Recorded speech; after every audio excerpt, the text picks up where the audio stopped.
Okay, so chapter 20 is all about memory, and it's called I'd Forget My Head If It Wasn't Attached to My Shoulders. So here are your objectives for this chapter. So there are three key components of memory.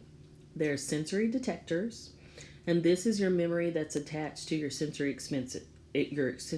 experiences. So seeing, smelling, touching, tasting, hearing. You might remember something because you remember how it felt, or you remember seeing it, or you remember the smell of this particular place. Short term memory, called STM, is the type of memory that lasts only for about 30 seconds, can be up to 2 minutes max. It is a split second holding tank of information. That's why when like people say, "Oh, I have short-term memory loss," it's like everybody has short. What are you talking about?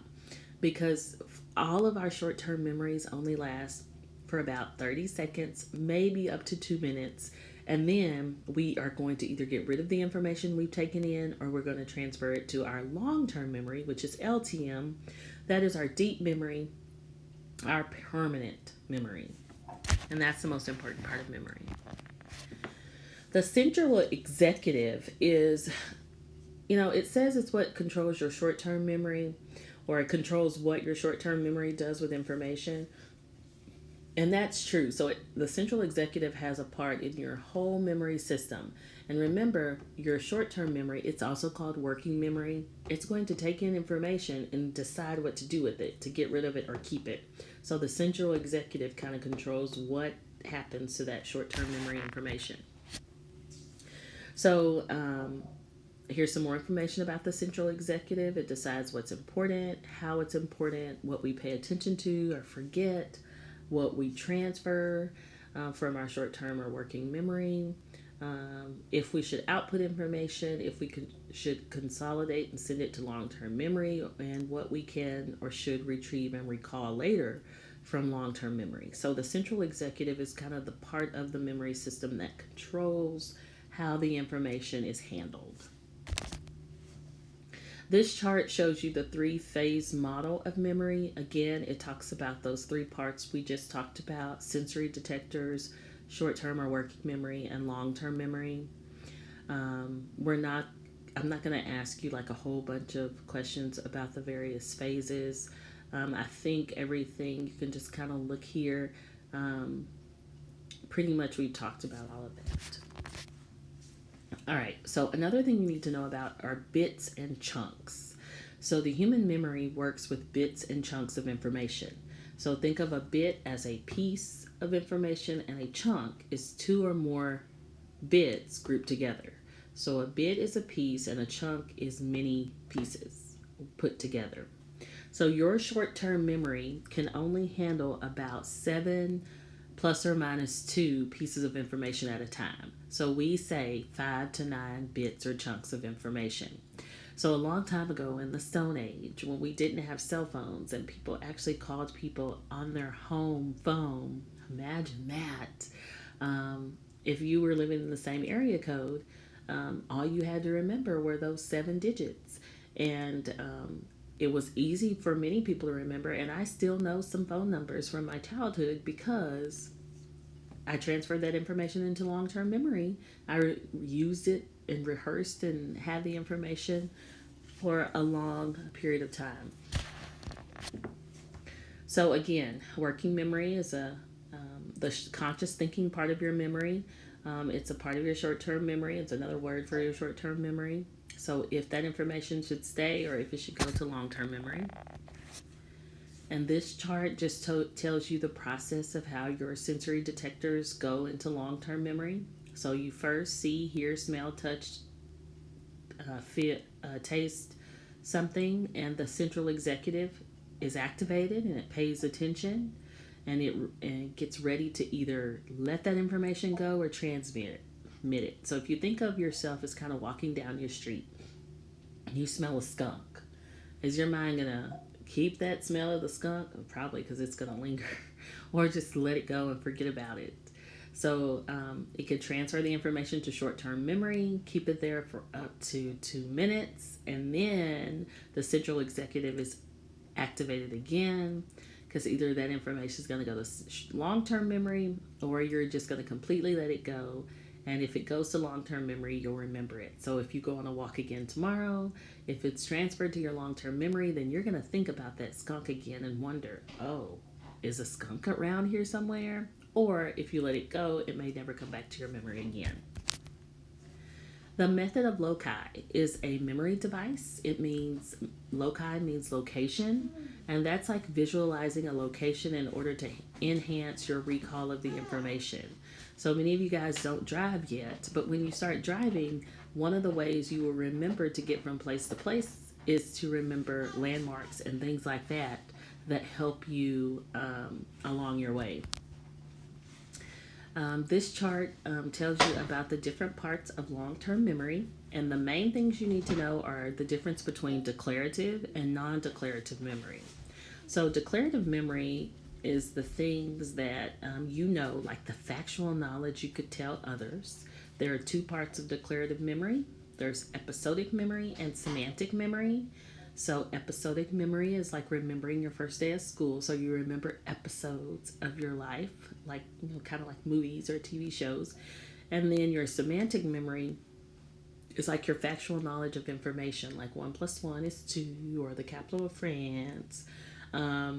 When you guys are older and you have children of your own, this experience we're having now with COVID-19, you're probably going to remember this episode, and you're probably going to tell your children stories about, I remember when I was in 9th grade of high school.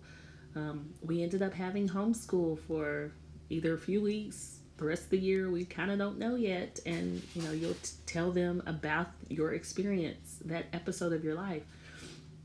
And then your non-declarative memory is your procedural knowledge, things that you know how to do, and you could show other people how to do it. So the basic thing you need to know about non-declarative memory is that it has to do with skills you've learned, like knowing how to ride a bicycle. So priming and conditioning are mentioned in the chart. Just because it's a chart, I couldn't really take those off, but I'll go over them, but you don't really need to know them. Priming is like being more likely to use a word you recently heard, or like when you hear a song and you find yourself singing it, that's priming. And then conditioning is like Ivan Pavlov. We go into more details about that in psychology. Conditioning is another word for learning. We learn by association. For example, dogs learn to salivate when they see food, and things like that. And then if we're going to talk about memory, we should also talk about forgetting, because just like you can remember information, you can also forget information. So the book talks about the wild reasons we forget, and WILD. So there are 4 reasons listed in wild, and then there's a 5th reason as well. So you should know that one too. So the first wild reason we forget, W, is because we have weak impression. That means we fail to assign value and rehearse the information. So that's why I always tell students that you should make a connection with the material. Like, how does this relate to your life? How could you use this in your life? What's that like in your life? Because the way you will remember information is if it is meaningful to you. So if you rehearse it, you go over it, you make meaning, you say, oh, that's like when I do this. If not, you have a weak impression. The second way you could forget is to have interference. So you have too much other information competing for your attention. This is what I think a lot of students struggle with. They forget things because of interference. So if you come to school and you're emotional and something's going on in your personal life, that is interfering with your ability to learn at that moment. Some of you right now at home, you might have some interference. You may not be able to focus and learn the information you're expected to learn because you've got other things that are vying for your attention, whether it's another sibling or anything it could be. Many of you guys like to listen to music, and we talked about you cannot cognitively multitask because of interference. Things that distract you tend to not help you remember the information. 3, because of lack of training. So if you have poor instruction or a lack of engagement, so if you're sitting in class and you don't like how the teacher teaches the information and you're not engaged in it, that's a lack of training and you're probably going to forget the information. And then 4 is disuse of the information. So there's an old adage, if you don't use it, you'll lose it. And using it is actually applying the knowledge you have to real novel situations. And once you learn something, remembering it and going for it. And then number 5 is negative thinking. So we talked about the difference between a growth mindset and a fixed mindset. And if you have a fixed mindset and you don't want to learn the information and all you have are negative thoughts about the information, chances are you're probably going to forget the information. So we don't want anybody to forget. So here are some ways to remember information. And some of you may already practice some of these. If you haven't practiced any of them, you could always look them up, get more details about them. You could use acronyms for things. You can break the work into little smaller pieces. You could have study groups. You could use acrostics. You could write and speak out loud. You could get a partner, practice the method of loci. We already talked about when we talked about the best way to learn information that you could be the teacher. That's how 90% of your information is retained. You could make note cards or flashcards. I know that's something we were trying to implement in collegiate, and I hope some of your teachers are still doing that, but I'm not sure how that's going to work virtually. You could have rhythms and rhymes. That's why a lot of elementary school kids have songs and dances they know for remembering things they need to know. You could do storytelling, tell a story about the information you learn. You could do practice tests. You could associate it or make connections with something else or come up with any other way for you to remember the information. So that's it for the memory chapter.